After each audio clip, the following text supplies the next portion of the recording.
চাওক, দুলিয়াজানৰ petrol pump এটা কেন্দ্ৰ কৰি যিটো বিষয় উত্থাপন হৈছে, দুটা ব্যৱসায়িক গোষ্ঠীৰ মাজত এটা পেট্ৰল পাম্পক লৈ ব্যৱসায়িক সংঘাত। কোনোবা এগৰাকী সিং উপাধিৰ বিহাৰী সম্প্ৰদায়ৰ এগৰাকী ব্যৱসায়ী আৰু চাহি উপাধিৰ বিহাৰী সম্প্ৰদায়ৰে আন এগৰাকী ব্যৱসায়ীৰ মাজত এটা পেট্ৰল পাম্প দখলক লৈ হোৱা এখন ব্যক্তিগত কাজিয়াত নিজৰ চিন্তা, নিজৰ সময় আৰু নিজৰ শক্তি সদৌ অসম ছাত্ৰ সন্থাই খৰচ কৰাৰ কোনো অৰ্থ নাই। গতিকে দুটা ব্যৱসায়িক গোষ্ঠীৰ মাজত হোৱা এই ব্যৱসায়িক সংঘাত ছাত্ৰ সন্থাৰ বিষয়বস্তু হ'ব নোৱাৰে কাৰণে ছাত্ৰ সন্থাই এই বিষয়ত চিন্তা কৰাৰ, এই বিষয়ত সময় শক্তি অপচয় কৰাৰ কিবা অৰ্থ আছে বুলি অনুভৱ কৰা নাই। যিগৰাকী ব্যক্তিৰ কথা আপোনালোকে উল্লেখ কৰিছে, তেখেত সদৌ অসম ছাত্ৰ সন্থাৰে এগৰাকী সদস্যাক বিয়াৰ প্ৰলোভনেৰে যৌন শোষণ চলোৱাৰ অভিযোগত অভিযুক্ত হৈ ছাত্ৰ সন্থাৰ মজিয়াৰ পৰা বহিষ্কাৰ হোৱাৰ ভয়ত ছাত্ৰ সন্থাই এৰি যাব লগা হৈছিলে। গতিকে ছাত্ৰ সন্থাৰ এগৰাকী সদস্যাক যৌন শোষণ চলোৱাৰ অভিযোগত যিগৰাকী ব্যক্তি অভিযুক্ত, ছাত্ৰ সন্থাৰ সেই সদস্যগৰাকী এতিয়াও সংগঠনটোত আছে। তেওঁ এতিয়াও আদালতৰ দুৱাৰ টুকুৰিয়াই আছে, আদালতত আইনী যুঁজ চলি আছে। এতিয়াও সদৌ অসম ছাত্ৰ সন্থাই সেই ঘটনাৰ সন্দৰ্ভতে গঠন কৰি দিয়া 10জনীয়া তদন্ত সমিতিয়ে প্ৰথম প্ৰতিবেদন দাখিল কৰিছে, দ্বিতীয়খন প্ৰতিবেদন দিবলৈ এতিয়াও বাকী আছে, য'ত সেই ব্যক্তিগৰাকীৰ সন্দৰ্ভত কেতবোৰ গুৰুতৰ অভিযোগ উত্থাপন কৰা হৈছে। গতিকে ছাত্ৰ সন্থাৰ এগৰাকী সদস্যক বিয়াৰ প্ৰলোভনেৰে সৈতে যৌন শোষণ চলোৱাৰ অভিযোগত অভিযুক্ত এগৰাকী ব্যক্তিৰ সপক্ষে ছাত্ৰ সন্থাৰ স্থিতি থকাৰ কোনো প্ৰশ্নই আহিব নোৱাৰে আৰু সেইকাৰণে ছাত্ৰ সন্থাই তেখেতৰ সপক্ষে স্থিতি ল'ব বুলি আশা কৰাটো অনুচিত। কাৰণ আমাৰ ঘৰৰ এগৰাকী ছোৱালী, সেই ছাত্ৰীগৰাকীৰ মাকে কৰা ফোনটো, সেই ছাত্ৰীগৰাকীৰ মাকে সময়ে সময়ে আমাৰ সৈতে পতা কথা বতৰাবিলাক আমাৰ মনত এতিয়াও বিধি থাকে যে মোৰ ছোৱালীজনীক আচু কৰিবলৈ পঠিয়াইছিলো, তাইৰ লগত কিয় এনেকুৱা হবলৈ পালে, তোমালোকে তাইক ন্যায় দিব নোৱাৰিলা। সেই ছাত্ৰীগৰাকী আজিও ছাত্ৰ সন্থা কৰি আছে। দেখিছো বহুতে ছাত্ৰ সন্থাৰ এই সন্দৰ্ভত এটা স্থিতি আশা কৰিছিলে, কিন্তু নিজৰ ঘৰৰ এগৰাকী সদস্যাক যৌন শোষণৰ অভিযোগত অভিযুক্ত এগৰাকী ব্যক্তিৰ সপক্ষে ছাত্ৰ সন্থাই স্থিতি লোৱাৰ কোনো প্ৰশ্নই আহিব নোৱাৰে। এই সন্দৰ্ভত বহুজনে আমাক সমালোচনা কৰাও পৰিলক্ষিত হৈছে। সামাজিক মাধ্যমত বিভিন্ন ধৰণৰ কথা বতৰা আলোচনা হৈছে।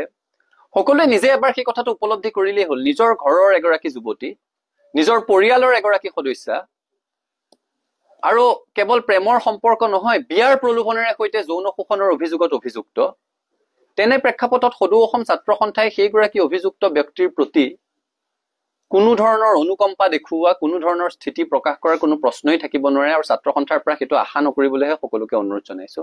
আপোনালোকে হেণ্ডকাফ দেখিছে, আমাৰ শিৱজৰীডাললৈ মনত পৰিছে। সেই ছাত্ৰীগৰাকী যিদিনাখন হস্পিটেলত ভৰ্তি হৈছিলে, এগৰাকী ছাত্ৰ সন্থাৰ সদস্যা যেতিয়া সেই আপোনালোকে কৈ থকা যুৱকজনৰ প্ৰতাৰণাৰ বলি হৈ বিয়াৰ প্ৰলোভনেৰে কৰা যৌন শোষণৰ অভিযোগত, সেই অভিযোগৰ বলি হৈ এগৰাকী যুৱতীয়ে আত্মহত্যা কৰিব লগা এটা পৰিৱেশৰ সৃষ্টি হৈছিলে, সেইগৰাকী যুৱতী এতিয়াও ছাত্ৰ সন্থাৰ সদস্যা। তেওঁ ন্যায় বিচাৰি আজিও ছাত্ৰ সন্থাৰ মজিয়াত মাত মাতি আছে, তেওঁ ন্যায় বিচাৰি আজিও আদালতৰ মজিয়ালৈ গৈ আছে, আজিও তেওঁ মানসিকভাৱে ভাঙি আছে। গতিকে যেতিয়া হেণ্ডকাফৰ কথা কয়, আমাৰ সেই শিৱজৰীডাললৈ মনত পৰে। সোধাৰ কাৰণে মই ভাল পাইছো। সদৌ অসম ছাত্ৰ সন্থাৰ সৈতে ছাত্ৰ সন্থাৰ প্ৰাক্তনসকলৰ সন্মান আৰু দায়বদ্ধতাৰ সম্পৰ্ক।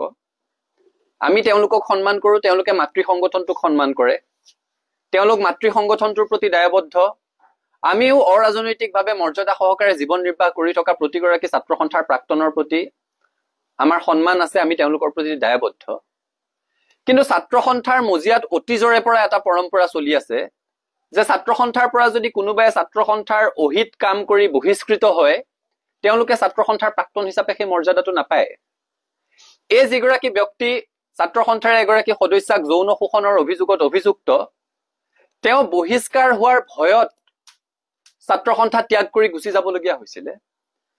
গতিকে মই সকলোকে অনুৰোধ কৰিম, ছাত্ৰ সন্থাৰ লাখ লাখ প্ৰাক্তন কৰ্মকৰ্তাক যৌন শোষণৰ অভিযোগত অভিযুক্ত হৈ বিয়াৰ প্ৰলোভনেৰে নিজৰ কামনা চৰিতাৰ্থ কৰাৰ অভিযোগত অভিযুক্ত হৈ ছাত্ৰ সন্থাৰ পৰা বহিষ্কাৰ হোৱাৰ ভয়ত ছাত্ৰ সন্থা এৰি গুচি যাবলগীয়া হোৱা এগৰাকী সদস্যৰ সৈতে তুলনা নকৰিবৰ কাৰণে মই সকলোকে অনুৰোধ কৰিম।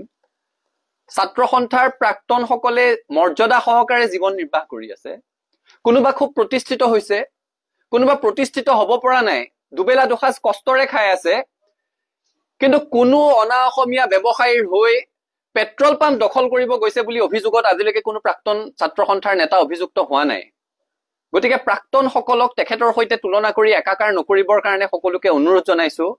ছাত্ৰ সন্থাৰ পৰা মৰ্যাদা সহকাৰে বিদায় লোৱা আৰু সমাজত মৰ্যাদা সহকাৰে জীৱন ধাৰণ কৰি থকা ছাত্ৰ সন্থাৰ প্ৰতিগৰাকী প্ৰাক্তন কৰ্মকৰ্তাৰ প্ৰতি ছাত্ৰ সন্থাৰ সন্মান আছে, সমীহ আছে, ভালপোৱা আছে, দায়বদ্ধতা আছে।